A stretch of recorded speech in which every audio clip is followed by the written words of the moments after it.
परभणीच्या मिरखेल गावातील गावकरी चांगलेच धास्तावलेत। घरातून बाहेर पडणंही मुश्किल झालेलं आहे आणि याचं कारण आहे गावात घुसलेली वानरांची टोळी। गावात एक दोन नाही तर तब्बल 700 पेक्षा अधिक वानरांनी बस्तान मांडलंय। त्यामुळे गावकरी आता चांगलेच त्रस्त झाले।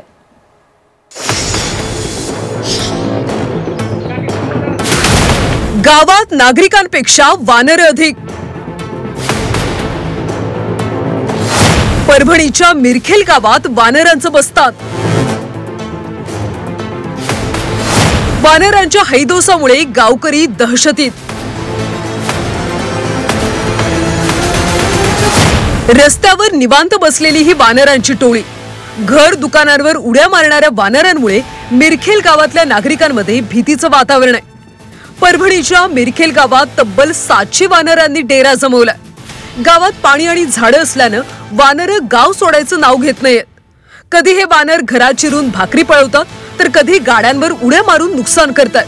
तारांना लोंबकळून तारा तोडतात। एवढंच नाही तर शेतीचंही नुकसान करतात। केवळ आर्थिक नुकसानच नाही तर गावातल्या एका चिमुकलीचा वानरांच्या हल्ल्यात मृत्यू झालाय। माणसाला बायाला पुन्हा बायाला स्वयंपाक करताना सगळ्या भाकरी उचलून नेतात। पत्र दरवर्षी प्रत्येक व्यक्तीचे 4 तरी 5 तरी खराब होतात। म्हणजे एक माणसाची 5000 10,000 हे वानर नुकसान करत आहेत। गावात फिरताना अनेकांचा या वानरांनी चावा घेतलाय।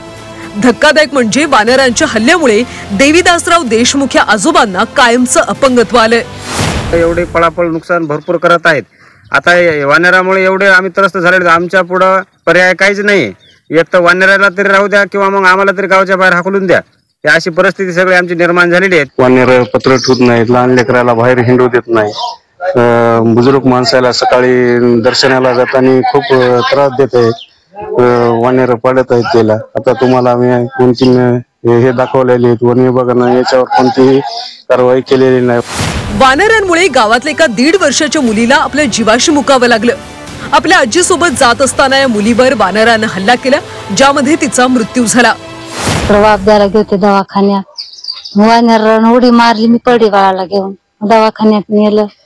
ते सिर दबली का काय झालं ते म्हातारते, आता दवाखान्यात नेऊन आम्ही बकळ प्रयत्न केले पण राहिलं नाही। आता ही महिला जी पडलेली, तिला मुलगी जी पडलेली, तिला 1.5-2 लाख रुपये खर्च झाला होता। तिचं भरपाई कोण देणार? सरकार देईन का? 2 आजी पडल्या होत्या, त्याला परभणी आयुष्याला आमच्याकडे खूप 15-20 हजार रुपये गेले होते। वन विभाग कुठली दखल घेत नाही। काही वाळू घालायचा लाग राहिला नाही, दारामध्ये बाहेरच निघायची गरज नाही।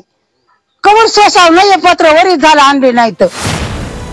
मिरखेल गावात गेल्या अनेक वर्षांपासून वानरांनी आपलं बस्तान मांडलंय।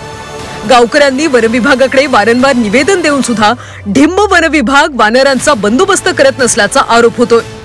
वानरांमुळे जीवितहानी झाली, त्यामुळे आता तरी प्रशासनानं ठोस पाऊल उचलण्याची मागणी होतीये। गजानन देशमुख, झी 24 तास, परभणी।